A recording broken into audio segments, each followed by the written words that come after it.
지를 않다 하는 의구심을 갖고 계셨어요. 저 사람의 믿음이 진짜 믿음일까 하고 의심이 가는 경우들을 너무 많이 보는 거예요. 물론 그들은 신앙 고백 잘합니다. 예수님이 누구시냐 하고 물으면 조금도 틀림이 없는 정확한 신앙 고백을 합니다. 그리고 교회 생활도 나름대로 열심히 합니다. 또 사회에서 그렇게 손가락질 받을 만한 나쁜 일을 하는 사람은 아닙니다. 그럼에도 불구하고 에드워즈 목사님이 볼 때에는 참 신앙을 가진 사람인지 아닌지를 혼돈한다는, 구별하기가 어려울 정도로 혼돈이 되는 거예요. 요즘 사스 환자가 생기면 정확하게 사스에 걸렸는지 걸리지 않았는지를 알지 못할 때에는 의심 환자로 분류해가지고 격리시키잖아요.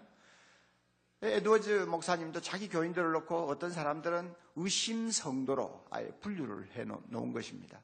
그리고 정말 이 사람이 예수 믿는 사람이냐? 적어도 예수를 믿는다면 세상 무엇보다도 하나님을 더 사랑하는 마음을 가진 사람이라는 것이 뭔가 드러나야 되는데 그런 점에서는 별로 표가 안 난다고 이야기입니다. 그런데 그럼에도 불구하고 이런 사람들에게 당신은 예수 믿으니까 틀림없이 구원받습니다 하고 교회가 확신을 시켜주는 것은 이것은 위험한 일이라고 그는 판단을 했습니다. 잘못하면 그들의 영혼을 망칠 수 있기 때문입니다. 그래서 고민하다가 그는 드디어 칼을 빼들었습니다. 그 당시에는 성찬을 한 달에 한 번 이상씩 자주 했습니다. 그리고 성찬에 참여한다는 것을 굉장히 영광으로 생각을 했습니다. 그런데 에드워즈 목사님이 성찬에 참여할 수 있는 조건을 아주 강화시켜서 아무나 함부로 참석하지 못하도록 선을 그었어요. 신앙 고백 잘한다는 그것 가지고는 안 돼요. 안 되고 정말로 예수님을 알고 나서 크고 갈목할 만한 지속적인 변화를 체험한 사람이냐, 속 사람이 정말 변화된 사람이냐. 그래서 예수님 앞에서 자기의 죄가 얼마나 무섭고 얼마나 하나님의 저주를 받을 죄인인가를 통감하면서 회개한 경험을 가진 사람이냐.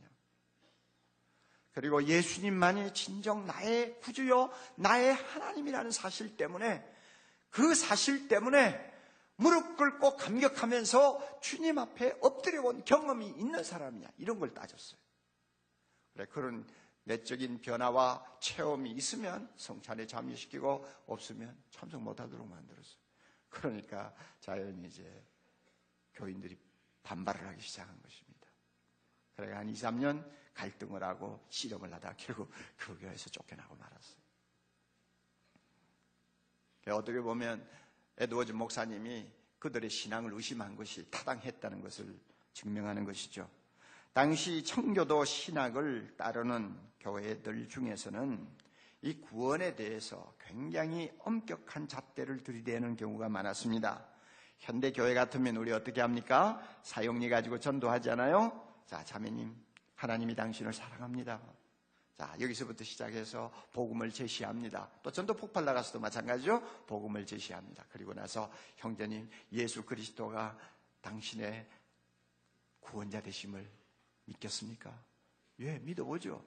그러면 저의 기도를 따라 하시겠습니까? 예, 하죠. 그래가지고 기도 따라하고 아멘 하고 나면 우리는 뭐라 그럽니까?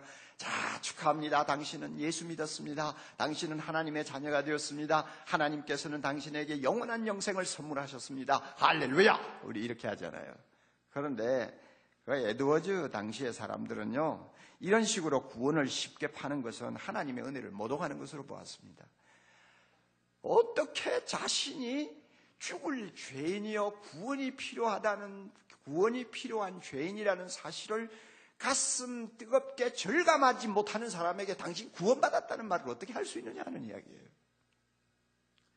예수 그리스도가 정말 나에게 필요하다는 것을 아직도 깨닫지 못한 사람들에게 예수님은 당신을 구원하셨습니다 하는 말을 어떻게 함부로 하느냐 그 말이에요. 그것은 하나님의 복음의 은혜를 못 오가는 것이다. 있을 수가 없다. 그들은 그렇게 생각을 했습니다. 그래서 정말로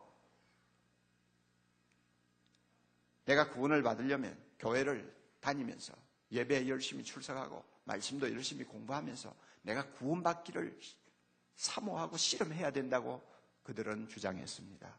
천국은 침노하는 자가 빼앗느니라 말씀처럼 정말로 구원받기 위해서 노력하고 전심을 다하는 자가 구원받는 거예요. 그래서 교회를 열심히 다녀요. 설교를 열심히 들어요. 말씀을 들어요. 그러다가 어느 날 갑자기 성령께서 그 사람의 마음에 빛을 비추어 주었어요. 진리를 깨닫는 눈이 열리게 하시고, 그렇게 깨닫고 보니 내가 얼마나 하나님 앞에 무서운 죄인이요 하나님의 무서운 진노를 피할 수 없는 참 저주받은 존재라는 것을 확연하게 깨닫게 되는 거예요.